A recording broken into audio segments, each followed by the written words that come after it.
Bonjour tout le monde! Dans la présente vidéo, on va tenter de trouver le champ électrique créé par une plaque uniformément chargée, que je vais ici représenter par une feuille de papier, et on va prendre qu'elle va être chargée positivement. Fait une plaque, son champ électrique, que comme dans les autres vidéos, je vais représenter par le crayon vert pan, le côté pointu du crayon indique le côté pointu du vecteur, sort à 90 degrés de la plaque. Et puisqu'elle est chargée positivement, pointe vers l'extérieur. Fait que s'il va vers là, c'est ici le champ électrique pointe comme ceci, vers l'extérieur de la plaque. Ce qu'on va tenter de faire pour trouver le champ électrique, on va se servir du théorème de Gauss. Vu pour le théorème de Gauss, on va besoin de choisir une surface afin de résoudre le problème. Pour notre surface, on va besoin d'inventer des vecteurs dA, comme dans les autres vidéos, qui vont être inventés par le crayon bleu ciel. Deux critères à respecter pour choisir notre surface de Gauss pour que les calculs ne soient pas trop compliqués. De 1, sur la surface, ou à tout le moins sur une face de cette surface, on veut que la grosseur du champ électrique soit constante. Et deuxièmement, on veut que l'angle entre E et DA soit pas trop compliqué, 0, 90 ou 180 degrés, afin de simplifier les calculs, que le cosinus donne quelque chose de pas très compliqué. La surface que je vais choisir ici, je vais vous en proposer deux, expliquer pourquoi elles sont équivalentes. La première, je vais choisir une surface cylindrique. Mettons, avec ma plaque, je vais imbriquer ma plaque dans un cylindre ici, qui va être représenté par deux plats de margarine, un par-dessus l'autre. Avec ma plaque chargée est poignée dans un cylindre. Les côtés des plats de margarine ont une distance. Je vous demande s'il vous plaît d'utiliser votre imagination pour imaginer qu'il arrive à 90 degrés avec la feuille. On va imbriquer notre plaque chargée dans cette surface de gaz-là. Le principe étant le suivant. Si je regarde la face supérieure et la face inférieure, dans les deux cas, je suis à la même distance de la plaque. À toute fin pratique, je devrais avoir bonne raison de croire que la grosseur du champ électrique va être la même. En général, quand on reste à la même distance d'un objet chargé, le champ électrique reste constant. Ensuite, l'orientation entre le champ électrique et les différents dA. Je rappelle que partout sur ma plaque, le champ électrique sort partout à 90 degrés vers l'extérieur, comme ceci. Si je regarde le côté supérieur de mon système, le champ électrique va vers le dessus parce qu'il est émané de la plaque de même, et le vecteur dA aussi. Sur la plaque supérieure, les deux, on va avoir un angle de 0 degré. C'est quelque chose qu'on cherche. Cos de 0, ça va être bêtement 1. Et même chose du côté inférieur, où les deux vont pointer vers le bas. Donc, encore une fois, angle de 0 degré. Sur les côtés du cylindre, le dA va aller vers l'extérieur comme ceci, vers l'extérieur à 90 degrés. Le E, lui, pas changé, il est encore vers le haut comme ça.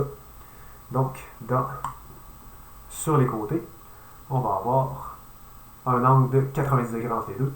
Cos de 90, c'est 0, donc les côtés ne contribueront pas. On va se rendre compte que les deux seules contributions vont venir du dessus et du dessous. Là-dessus, ici, j'ai choisi un cylindre. Je vais donner dans tous mes calculs le nom A à l'air du dessus. Vu que c'est un cylindre, c'est la même chose que l'air du dessous. Et aussi, l'air qui recoupe sur la plaque, c'est aussi la même chose. C'est la même grosseur que les deux bouts. Toutes ces belles affaires-là, c'est juste la même air A. C'est ça qui va nous sauver par la suite. On aurait pu aussi prendre une autre aire, supposons si je représente avec une autre surface, une genre de surface, à la place d'être un cylindre, c'est un prisme rectangulaire. Si je viens imbriquer ma plaque dans ma surface de gaz, comme tantôt je l'avais imbriqué dans mon cylindre, l'air A du dessus est la même que celle du dessous, qui est la même que celle qui est imbriquée, que l'air de la plaque qui est imbriquée par ma surface. C'est tout ce qui importe. Même air dans les trois, ici que ça soit vertical, ici que ça soit horizontal, ce sont les seuls critères. Si tant que votre air respecte ça, ça marche. À partir de ça, on va s'attaquer à essayer de trouver le champ électrique créé à l'extérieur de cette plaque chargée positivement. Donc, on va maintenant essayer de calculer le champ électrique à l'extérieur d'une plaque infinie chargée positivement. Le setup qu'on a pour ça, en noir ici, j'ai représenté la plaque qui était tout à l'heure représentée par une feuille de papier. Et en pointillé en plomb ici, j'ai représenté la surface de gaz qu'on va utiliser. Tout à l'heure, c'était mes 2 plats de margarine qui imbriquaient ma feuille. Je peux tenter de le remontrer à nouveau. La feuille que j'avais avec les 2 plats de margarine qui venait l'imbriquer. Le plat supérieur, c'est ça ici, suivi de la feuille de papier, suivi du plat inférieur. Les 2 plats ensemble constituent un cylindre. Le dessus, c'est un rond et ça monte vers l'extérieur.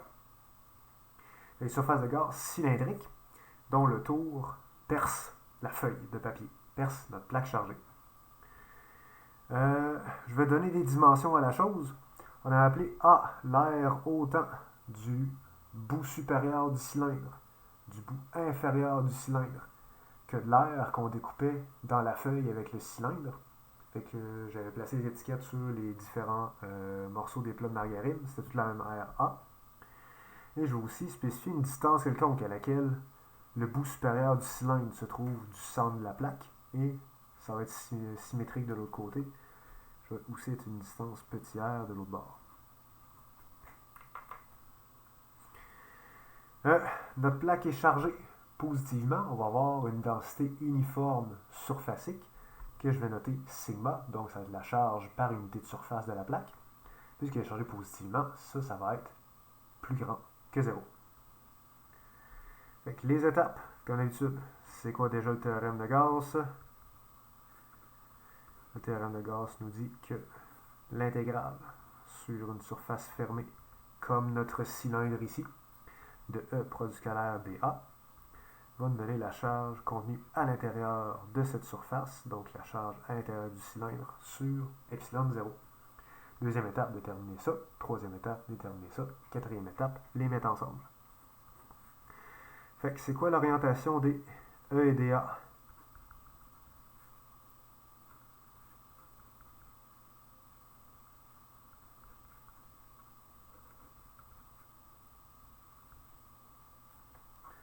Si on remonte, vu que notre plaque est chargée positivement, elle émet un champ vers l'extérieur de celle-ci. Fait qu'en haut va vers le haut, en bas de la plaque va vers le bas. Et dA est toujours à 90 degrés avec notre surface de Gauss. Fait que sur les côtés, sur le tour, devrais-je dire, sur tout le tour du cylindre, donc ça représente autant à gauche qu'à droite, c'est une vue en coupe de mon affaire. Partout là-dessus, les dA vont vers l'extérieur, partout, et E va vers le haut. Donc, partout sur le tour, sont toujours à 90 degrés. Ce qui va faire qu'un produit scalaire entre les deux va nous donner un beau gros 0, parce qu'on va avoir un cosinus de 90. Fait que, sur le tour du cylindre, E, produit scalaire dA, c'est produit des normes fois cosinus de l'angle entre les deux. L'angle entre les deux, c'est 90 degrés. Donc, tout ce beau monde-là vaut 0. Fait que ça vaut pour tout le tour ici, en bas et tout, même rengaine, tant que je suis sur le tour de mon cylindre, c'est 0. Il reste l'extrémité du haut et l'extrémité du bas, les bouts de mon cylindre. Sur ces deux bouts-là, ce que je remarque, autant quand je suis en haut que je suis en bas, E et dA sont dans le même sens, donc l'angle entre les deux est 0. Fait que sur les bouts,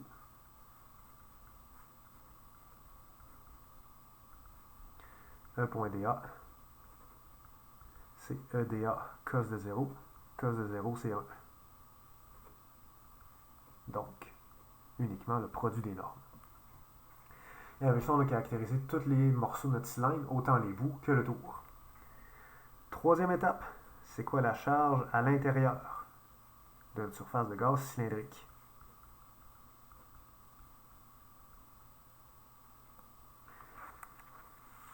Pour chaque unité d'air de notre plaque, si on a la même densité, la densité surfacique, c'est défini comme la charge totale de l'objet divisé par son aire. Fait que mettons qu'on veut avoir la charge à l'intérieur du cylindre.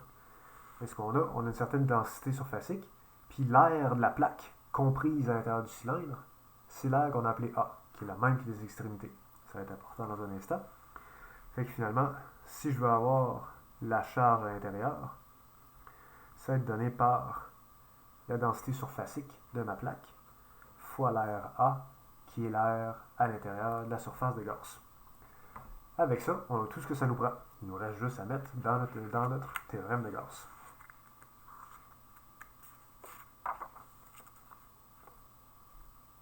Avec 4, on combine.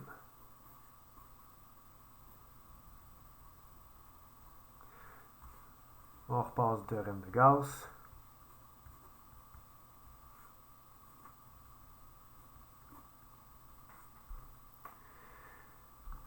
L'intégrale, c'est juste une grosse somme, c'est juste une grosse addition. Fait qu'on va décomposer en morceaux. L'intégrale sur une surface fermée, ça va être l'intégrale sur une de ses faces, plus ce qui se passe sur une autre de ses faces, plus ce qui se passe sur une autre de ses faces, jusqu'à ce qu'on ait décrit la surface fermée au grand complet. Fait que de ce qu'on s'est jasé, on a surtout quelque chose de différent entre le tour du cylindre et ses extrémités. Fait qu'on va le faire avec ces deux parties-là. Vous pourrez aussi donner des noms à vos surfaces S1, S2 et 3 comme ce qui est fait dans le volume. Ce qui est important, c'est que les étiquettes que vous fixez aux surfaces soient claires.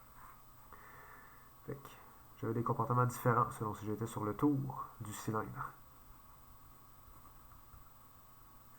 Et quand je me trouvais à une extrémité, donc sur un des bouts, bout pluriel, important parce que j'en ai deux. On pourrait aussi le faire bout du haut, bout du bas. Je vais le faire à la ligne suivante si jamais c'est plus clair pour vous. La charge à l'intérieur, on avait dit que c'était la densité fois l'air. Partout sur le tour, E.dA, ça valait 0. Fait que j'additionne un gros paquet de 0, ça reste 0. Sur les bouts, je vais le décomposer en deux parties, pour que ce soit plus clair. Je vais écrire le bout du haut puis le bout du bas. Fait que ma somme sur les deux bouts, c'est j'additionne premièrement sur le bout du haut.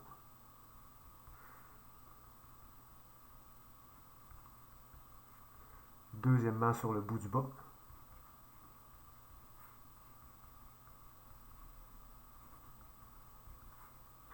Tout ça, c'est encore égal à ceci. Sur autant les deux bouts, E.dA, c'était le produit des normes.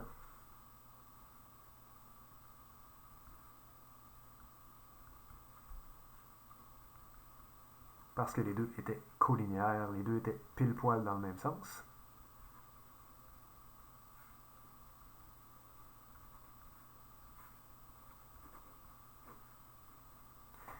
Et sur les deux extrémités, je vais reviens à la feuille, elle se trouvait à la même distance de la plaque, donc, a priori, je ne devrais pas avoir de raison de croire que le champ varie en grandeur, et que le champ devrait être le même partout ici, devrait être partout le même ici. C'est une constante sur ses faces, donc je vais pouvoir le sortir de l'intégrale, puisque c'est une constante.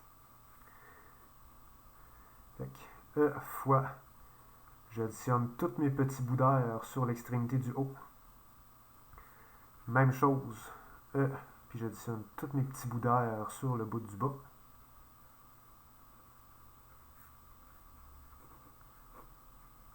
Mais si j'additionne tous mes petits bouts d'air en haut, ça va me donner l'air de ma surface supérieure.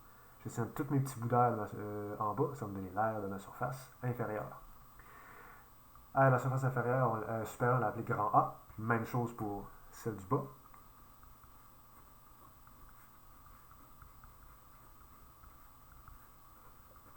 Puis, c'est le même grand A qu'ici, parce qu'on avait dit que l'air à l'intérieur, c'était la même chose. Fait que je peux ôter mes A partout, que j'avais pris un cylindre avec mes deux pots de margarine, que j'avais pris un prisme rectangulaire avec ma boîte de croissant, ça n'aurait rien changé. Les airs s'annulent partout.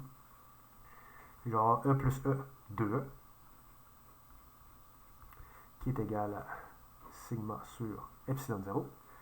J'isole E. E, c'est égal à sigma sur 2 epsilon 0.